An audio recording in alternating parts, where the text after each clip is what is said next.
Welcome to the Raising Smart Kids podcast. I'm your host, Yang Pratt, and each week we'll explore ways in which the arts can help you raise a smarter kid. I'll be sharing ways the arts can propel your child's learning and interviewing top artists, educators, and entrepreneurs. These guests will share why the arts are so very important to your child, along with actionable ideas you can easily implement into your already busy schedule. Make sure you subscribe to the podcast here on iTunes and share us with a friend. For extra tips on raising smart kids, head on over to artsmartparenting.com and click on the Live tab. Hello and welcome to the Raising Smart Kids podcast. I'm your host, Yang Pratt, and I'd like to thank you for joining me today, along with our guest, Kim Paris.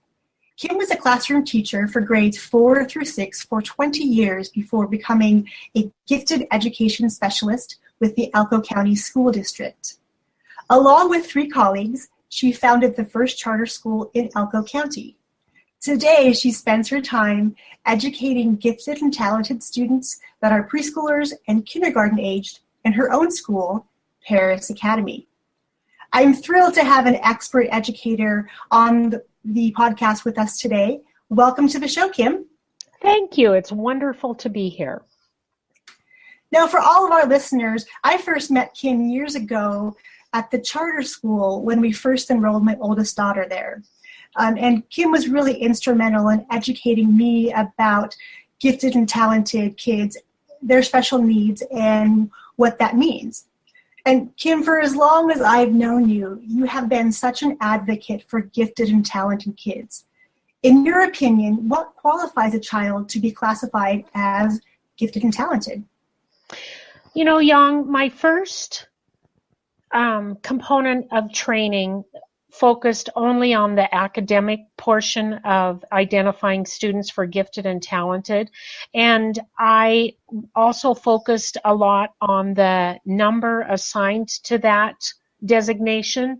So one of the definitions of gifted and talented is that we look for kids who have an IQ of 120 and above.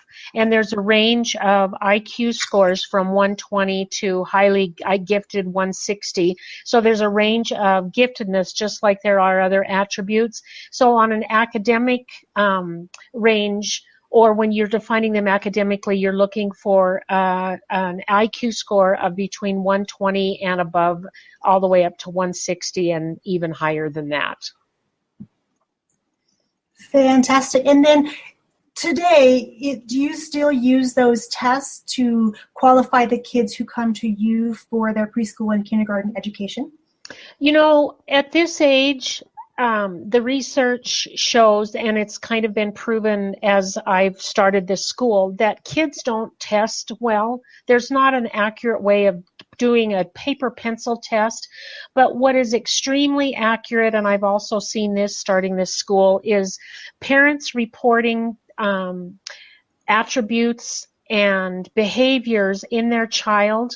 Once you can hone in on that conversation and direct it in a way that gives you specific answers, parents are between 75 and 83% accurate at identifying their child, even if they don't understand what gifted and talented means, by focusing specific questions on those attributes. Parents can identify their child. So I don't use a specific test to qualify them for the school. It's my observations and parent reporting. And I think that parent reporting part is really critical here. If parents really are astute and really are present and paying attention to their kids, I think there's a lot that they can gain by watching their kids. Absolutely. And for me, I'm not a huge fan of doing standardized tests because I really believe that, these tests are designed to test not every child's learning style. So if they have a different way of learning than in which the test is written, it may not be a good fit for them, because I truly believe that within every child there's that genius, gifted potential, and it's just up to educators to really take the time to sort of weed that out, if you will, and pull back the layers to find out how they learn and how we can help them propel themselves to that next level. Absolutely. And one thing that standardized tests do, and also these IQ tests, is it gives you a snapshot of a child who is schoolhouse gifted. And there's other ways. There's a creatively gifted individual, and sometimes creative individuals are also schoolhouse gifted, but a lot of times the kids who have a creative giftedness don't fit in the parameters of the definition of a schoolhouse gifted definition. And so you weed out a lot of kids who have, like you say, those gifts and talents that aren't being noticed and addressed in a school setting. And I love the distinction there, the schoolhouse gifted versus the creatively gifted, because yes. I feel like schools these days put a lot of emphasis on being that schoolhouse gifted and sort of ignoring the rest, which is detrimental for these kids. And there's a lot of attributes that a creatively gifted student has that don't fit in a schoolhouse gifted definition. And a lot of times those kids are more challenging. They challenge the status quo. They have a different way of interpreting information. And if a teacher isn't willing to or is uneducated about those attributes of an artistically gifted child in music, art, or whatever, they're either going to stunt that child's creativity, or that creativity is never going to be addressed and honored and moved forward. I completely agree with that. And I think for me, my big passion is really to sort of help educate parents to understand what these gifts are and find these gifts, and then give them resources to help them propel their kids. Yes. And I really just think that, there are so many parents who don't know these things. They don't know the questions to ask. So if there's a parent out there who has a child who's maybe a little bit more difficult, who presents challenges in class, they're getting in trouble for talking, or they can't sit still, what would you recommend for them to do? Yang, there's kind of a multi-pronged approach. And one of the first things I would do as an educator or a parent advocating for their child is to ask for some additional testing. And I know that runs counterintuitive to just what we were saying, but if that child is bored and acting out and getting into trouble and can't sit still, instead of labeling them as a behavior problem, ADHD, or whatever other labels that they're putting on these kids, get some testing done, because a lot of times these kids and do an IQ as well as an academic test, because a lot of time these kids aren't going to be able to show what they know unless somebody takes the time to sit down with them and do those kinds of testing. And if they've been tested and they come out at testing at a higher level and have a higher IQ, then it's up to the school system to address those needs by challenging them and giving them work that's at their level. And a lot of times that'll alleviate the situation. That's a good place to start. And that's such great advice for parents out there, because I know in my line of work every day, I have parents who come to me almost in tears because their child is being labeled, they're being remediated, they're really moving in the opposite direction of where they need to head. So I love that there's people like you in our community that are resources for these parents, that I can say, go talk to Kim and let her help you figure out a better pathway. Yeah, and Yang, the problem with that is then once again getting back to the school system. In their defense, if you've got a child who is creatively gifted and above average intelligence, they can sometimes, and a lot of teachers do, address that issue with more challenging work. And by more challenging, I don't mean more work, I mean more challenging work. But what about that child that's musically gifted and artistically gifted and is sitting in a classroom where those gifts, that they're not being able to use them in a way that makes sense to them and lets them move forward with who they are? That's a huge part of the issue. Yeah, I couldn't agree more because I see that when I go into my kids' classrooms or just in talking to parents that, some teachers are really, really great at being able to identify these kids and give them extra challenges. But in a classroom with 30 kids and when the focus is on getting them to do well on these standardized tests, which as we know don't really test their intelligence, Right. there's not a lot of time during the school day that they can focus their kids, the effort on helping that kid develop individually. And if there was a way to incorporate more of the special teachers' knowledge, special knowledge, so that they could work closer with a teacher, maybe with students who do have a musical or an artistic ability, if they could come up with a plan that would help that child in the classroom on a daily basis, because a once-a-week music program or a once-a-week art program that the entire class goes to isn't giving that child, that creatively gifted child, enough. They don't get enough, and it's not exactly what they need. So maybe one way to look at it is to ask the teacher if they could work with the art, music, those teachers a little more closely to develop some type of an individualized education program that could be implemented in the classroom on a more regular basis.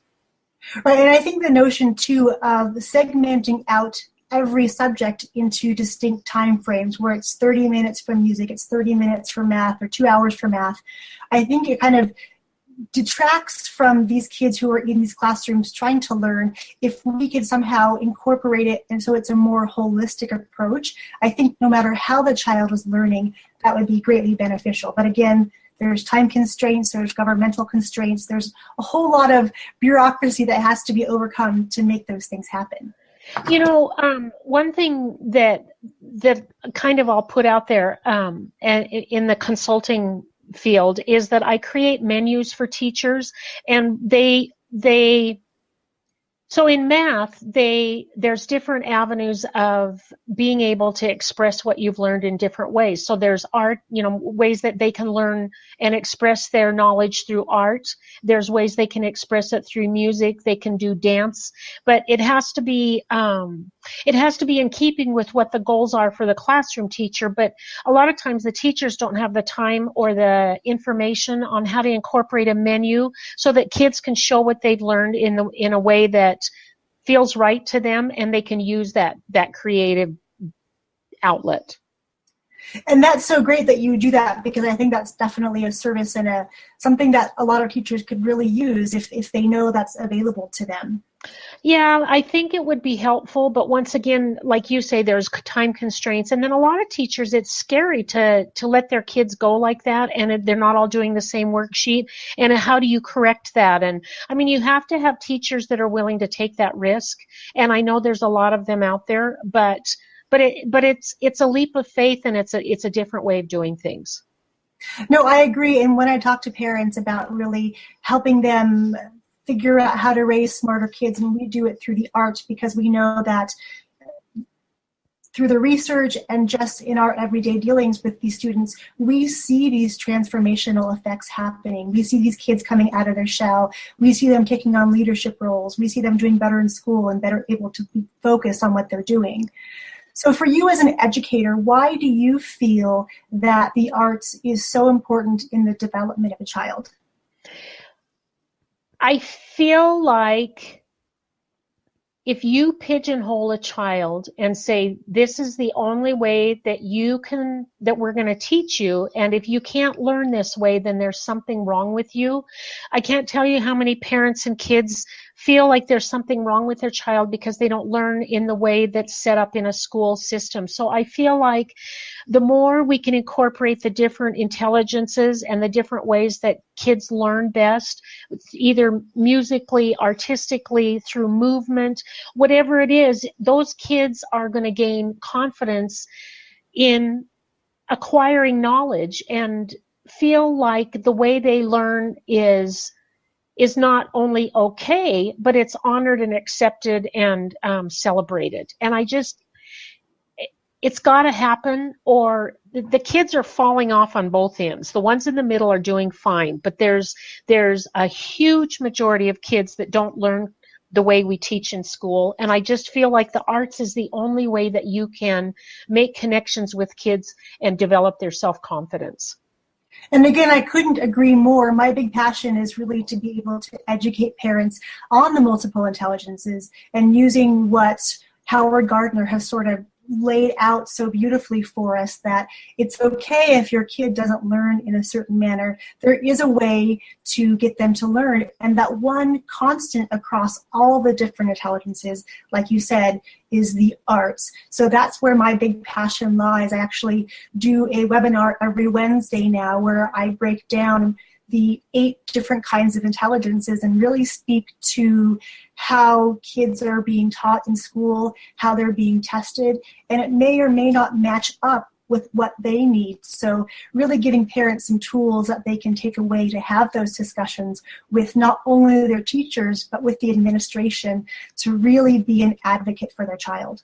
Absolutely. And just on a more negative note, I think that parents who take that on are going to hit some pretty strong brick walls against the establishment. But I think that if more parents understand those intelligences and know how to advocate for their child because they can come back with some research-based information, I think that it has to be numbers. It has to be numbers, and it has to be parents being the advocates and being knowledgeable about their specific child and going in numbers and not giving up, because I think that there's some real roadblocks because it's hard to change. An establishment is hard to change. Exactly. So how do you think that you and I, as people who are so passionate about educating parents about the different ways their kids learn and giving them tools, how do we best get our message out to more people, especially parents who may have never heard about what we're talking about, but really see that spark in their child and know there's that potential there? Oh, Yang, that's a really hard question. And from somebody who in the district I went in and tried to change everybody's mind. And if they didn't come around to my way of thinking, then I had a real hard time accepting their reticence.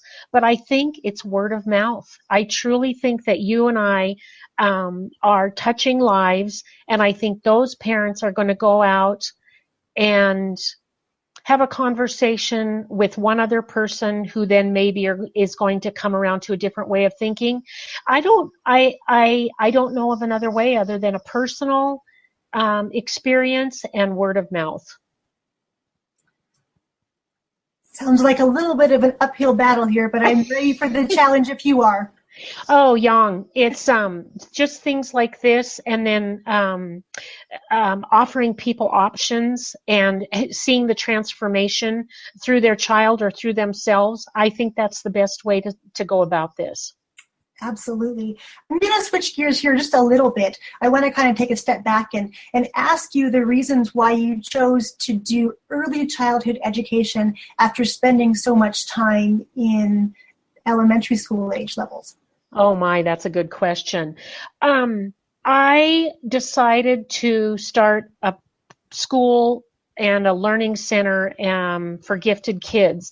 And my goal is to start at the youngest level possible and nurture those children and offer their parents an option.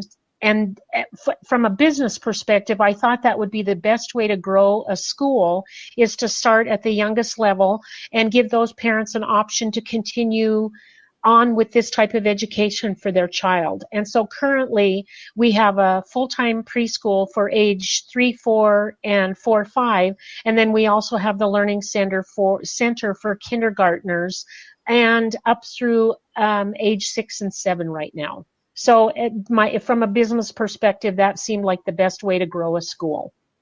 Absolutely. Get those little young minds in, get them loving the learning, get them on the process when they're the most active in the education. So that's definitely a great plan. And Kim, what is the best way, if parents who are listening are in our area and wanting to know more about your school and how they can get involved with you there, what's the best way for them to connect with you? We will have a website up by the end of this month. We are on Facebook as Paris Academy, and I also have a phone number for Paris Academy that they can find in the phone book or on for information. Great, and I'll make sure that in the show notes for this web, I'll make sure that in the show notes we will put your contact information there directly so they can reach out to you if that's going to be a good fit for them. Yes, I think that would be a great way to get started. Once that they've contacted Paris Academy, there are some documents that we use to help parents decide if this is a place that they would like to start their child in. And part of that is a gifted, it's kind of like a gifted checklist where they can start observing their child in different areas like sensitivity and above average vocabulary. There's 6 or 7 different areas that they want to start looking at, and I send that home with them, and they can look that over and then start observing their child and jotting down information about their child to see if this is a good fit and if they want to move forward with that. That's great, and I think that's a cool tool for a lot of parents. Even if they have kids who are older, that would be an amazing tool for them to take a look at and have access to as well, because I think that even if they're in the older grades, something like this could really help them hone in and focus in and help their child a little more. Yes, because once you become aware of your child's attributes and some of the reasons or the ways that they act and react to different situations, you can then change your approach and your response to those behaviors. And the dynamics can change, and it dials down the stress and the tension sometimes that's present with these kids' behaviors and actions, because they're not all wonderful. Sometimes there's some ways that these kids respond and react to situations that parents don't understand, and if they know where they're coming from, a lot of times that helps both parents and child. Absolutely. I think getting the parents as part of the process and having them understand that without their input and without their observation, none of this could be possible. Absolutely. Absolutely. And I know in your program too, Young, when kids have the opportunity to express themselves and get those emotions out in a healthy way through the arts, I know that that's a huge relief for these kids. Their physiological makeup changes when they have a way of expressing themselves and getting out those emotions that sometimes they don't know what to do with other than through the arts. Absolutely. Hey, before we sign off today, I just wanted to take a moment and thank you for your time. You're certainly a wealth of knowledge, and our community is much richer for having you in it. Before we say goodbye, though, is there one simple little tip parents listening today could take away to incorporate the arts and help their child really propel their learning to that next level? You know, Young, I've been thinking about that, and I just, real quickly, I want to say that one of the things that my mother always did as I look back and try and understand the impact that arts have had on my life is that she always was pointing things out in the environment. Look at the way the sun is shining on the mountains. Look at all the different greens in that tree. There's not just one color of green. Look at the way that artist created that poster. Look at that person's eyes. Aren't they beautiful? So she gave me an appreciation just by pointing out different ways of looking at our environment. And as a takeaway, I think if parents can just have that easy, simple conversation and show their child how they appreciate the world through the eyes of an artist, I think that that's a great way to start having that conversation and moving forward with helping your child. And that is such an excellent tip, and it's so actionable. Be present, be observant, and have a discussion with your kids along the way. Well, Kim, Thank you so much for being here. And I just want to thank you again for taking the time to battle the tech with me and be here on this call today. Oh, Yang, thank you so much for inviting me. It makes me feel so good. Thank you. Thanks for tuning in to the Raising Smart Kids podcast. If you enjoyed the show, please share us with a friend and leave us a review here on iTunes. Be sure to head over to artsmartparenting.com for free updates to help you raise a smarter kid through the arts. And if you're looking for more ways to propel your child's learning, join me each Wednesday for a free live webinar where you'll discover how your child learns best, how to supercharge learning, and the often hidden mismatch between teaching, testing, and your child. Sign up today at artsmartparenting.com and click on the Live tab. Stay tuned for upcoming episodes where I'll be sharing tips and tricks to incorporate the arts into your already busy schedule, and expert interviews with artists, educators, and entrepreneurs on how the arts can help you raise a smarter kid. Until next time, I'm Yang Pratt, your partner in raising smart kids.